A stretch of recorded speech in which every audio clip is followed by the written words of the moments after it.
नमस्कार, मैं देबस्मिता मिश्रा आप सभी का स्वागत करती हूँ हमारे YouTube चैनल में। और आज हम बात करने जा रहे हैं एनवायरनमेंट अथवा हमारे आसपास के लोग हमारी ज़िंदगी में क्या प्रभाव डालते हैं। और आज इस विषय में बात करने के लिए हमारे साथ जुड़े हुए हैं डॉक्टर संगीत शर्मा जी। तो सर, आपका बहुत बहुत स्वागत है। Thank you Debasmita. आपको क्या लगता है हमारा एनवायरनमेंट हमारी ज़िंदगी में क्या इम्पैक्ट लाते हैं? देखिए, अगर आप बात करते हैं एनवायरनमेंट की, एनवायरनमेंट का मतलब है वो माहौल जिसमें हम रहते हैं। हमारे दोस्त हैं उसके अंदर हम जो किताबें पढ़ते हैं वो हैं, हम दिन भर किसके साथ घूमते हैं वो हैं, हम सोशल मीडिया पर क्या कंटेंट देखते हैं वो हैं, सब कुछ हमारा एनवायरनमेंट है, उसके बीच में हम हैं। और आपका सवाल क्या है कि एनवायरनमेंट का हमारे ऊपर क्या इम्पैक्ट पड़ता है। मैं आपको सीधा सा एग्जाम्पल देता हूँ। आपके पास कितनी भी अच्छी क्वालिटी का बीज हो, आप उसे यहाँ रख दें, कितनी अच्छी क्वालिटी का हो, तो क्या उसका पौधा बनेगा? क्या वो फल देगा? इसके ऊपर नहीं देगा। आपको उसे कहाँ रखना पड़ेगा? मिट्टी में रखना पड़ेगा। उसे उसके हिसाब से पानी देना पड़ेगा, उसे कितनी धूप चाहिए वो देनी पड़ेगी। यानी अच्छी से अच्छी क्वालिटी का बीज भी अगर सही एनवायरनमेंट में ना लगाया जाए तो वो हमें कुछ भी नहीं दे सकता। लेकिन अगर हम इसका उल्टा करें, उसे सही एनवायरनमेंट में लेके जाए, उसे जितना पानी चाहिए था वो दे, उसे धूप जितनी चाहिए थी वो मिले, तो वही बीज आपको हजारों बीज दे सकता है। वो पौधा बनेगा, वो फल आएंगे और आपको कितना उसके आगे आपका फायदा कर सकता है। प्रभाव किसका पड़ा? एनवायरनमेंट का। आप सब और हम सब के अंदर उस बीज की तरह पोटेंशियल है, टैलेंट है, हमारे अंदर प्रतिभाएं हैं। लेकिन अगर एनवायरनमेंट उस लायक नहीं है तो वो आपकी प्रतिभा किसी काम की नहीं है। तो एनवायरनमेंट आपकी ज़िंदगी में, जो आपका सवाल था, कितना प्रभाव डालता है? बहुत ज़्यादा प्रभाव डालता है। आप हमेशा अपने दिमाग में इस बीज वाले एग्जाम्पल को रखिए। आप क्या हैं? आप एक कच्चा बीज है जिसे एनवायरनमेंट में लेकर जाना। देखो, बीज की तो मजबूरी थी, वो अपने आप से कहीं नहीं जा सकता था, लेकिन इंसान अपने आप से मूव कर सकता है। तो हमें कोशिश करनी चाहिए कि हम अपने आप को उस एनवायरनमेंट में रखें जहां हम उस बीज से पौधा बन पाए, पौधे से हम पेड़ बन पाए और हम फल दे पाए। जी बिल्कुल सर। तो सर, मेरा आपसे दूसरा सवाल ये है कि जब जैसे हम कॉलेज में आते हैं तो हमें बहुत नए नए तरीके के लोग मिलते हैं, तो हमें कैसे पता चले कि कोई इंसान हमारे लिए सही है या हमारे लिए गलत है? तो आपका इस बारे में क्या ओपिनियन है? देखिए, आपकी बात बिल्कुल सही है कि जब हमें नए लोग मिलते हैं तो हम उनको ज़्यादा जानते नहीं हैं। आपने नया एडमिशन लिया, आपके साथ 5 7 10 लोग नए जुड़े, आपको पता नहीं है उनका बैकग्राउंड क्या है, आपको ये भी नहीं पता उनको जीवन को लेकर उनकी सोच क्या है। तो हम कैसे पता करें? देखिए, मैं आपको सिंपल सा सूत्र बताता हूँ। जो भी व्यक्ति आपके जीवन के स्तर को, आपके जीवन के लेवल को ऊपर लेकर जाए, फिजिकली, मेंटली, इमोशनली, वो आपके काम का है। जो नीचे लेकर जाए वो आपके काम का नहीं है। अब ये पता कैसे करेंगे? एग्जाम्पल के तौर पे कोई व्यक्ति आपको बोलता है चलो सिगरेट पी लेते हैं, तो वो फिजिकली आपके जीवन के स्तर को कहाँ लेकर जा रहा है? नीचे लेकर जा रहे हैं, तो वो आपके काम का नहीं है।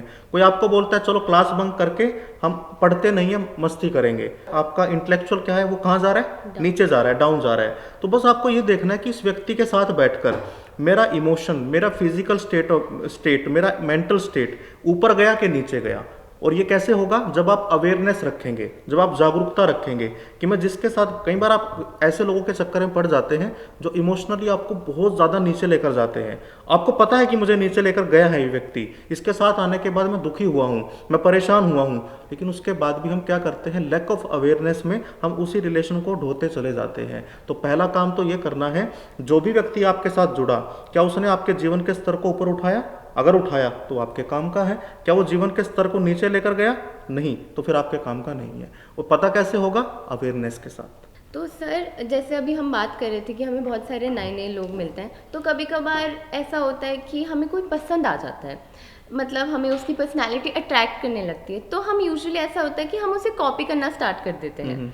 तो आपका इस सिचुएशन में मतलब क्या ओपिनियन है कि हमें ये करना चाहिए या नहीं करना चाहिए, या ये सही है या गलत है? जी, एक बड़े अच्छे फिलोसफर रहे हैं जे कृष्णमूर्ति जी।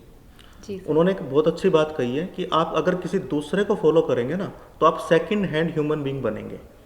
यानी आप ओरिजिनल नहीं बनेंगे, आप असली नहीं बनेंगे।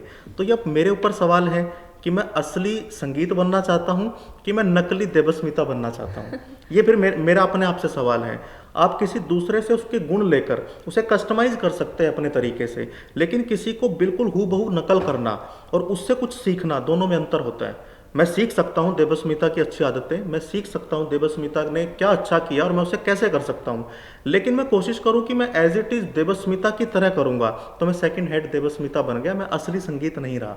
तो हमें कोशिश क्या करनी चाहिए, अगर मुझे कोई पसंद आया तो पहले तो मैं देखूँ कि मुझे क्या पसंद आया, और उस पसंद आने के गुण को, जो गुण मुझे पसंद आया है, अपनी लाइफ के हिसाब से कैसे कस्टमाइज कर सकता हूँ।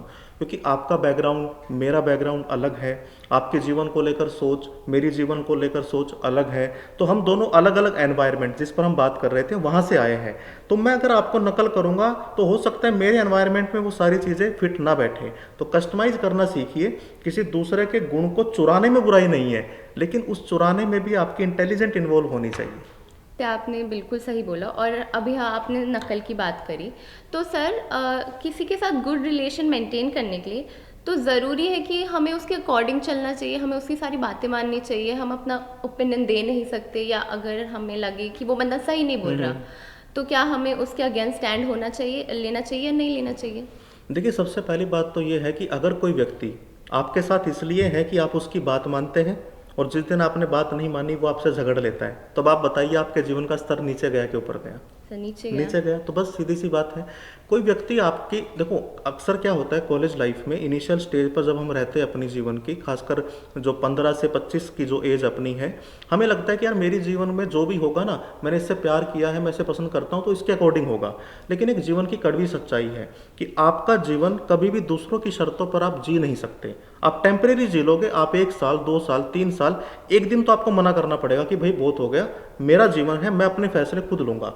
तो अब आपने 3 साल बाद भी तो मना किया ना, तो 3 साल खराब क्यों करने? आप पहले से बता दो कि मेरे जीवन में जो मेरा पर्सनल स्पेस है, आपका भी एक व्यक्तिगत एक स्पेस है, उसमें हम एंटर नहीं करेंगे। हाँ, हम कहीं कंबाइंड कुछ हमारा कलेक्टिव होगा, हम साथ करेंगे, लेकिन इसका मतलब ये नहीं कि जो भी आप बोलोगे मैं करूंगा। और अपोजिट भी सच है, आपको भी ऐसा नहीं बनना कि आप किसी को ऐसे देखो कि जो मैं कहूँगा तुम्हें वो करना है। दोनों तरफ से देखना है। जागरूकता इसी का नाम है कि ना तो मैं किसी का गुलाम बनूं, ना मैं किसी को अपना गुलाम बनाऊं।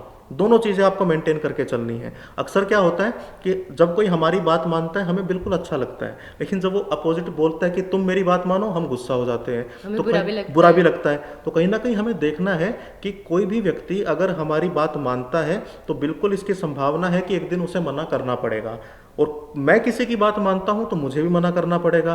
तो अपना स्टैंड लेने में बुराई नहीं है। और आपने सवाल किया कि क्या उसके खिलाफ जाना चाहिए, ये खिलाफ जाना नहीं होता।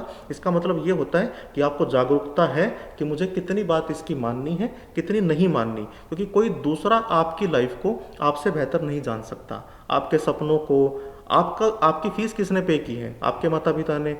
आपकी सबसे पहली जिम्मेदारी उनके प्रति है। बाकी दोस्त बने, बाकी आपके कोई भी, वो बाद में आए हैं। वो आपको कहीं ऐसी डायरेक्शन में ले जाए जो जिससे कि नुकसान आपका हो, तो आपको मना करने में कोई बुराई नहीं है। थैंक यू सर, आपसे बात करके बहुत अच्छा लगा और ये काफ़ी इन्फॉर्मेटिव था। अगर आपको ये वीडियो पसंद आया तो लाइक करना, और अगर आपका कोई सवाल हो तो हमें कमेंट सेक्शन में ज़रूर बताएं, और हमारे चैनल को सब्सक्राइब करना ना भूलें। Thank you.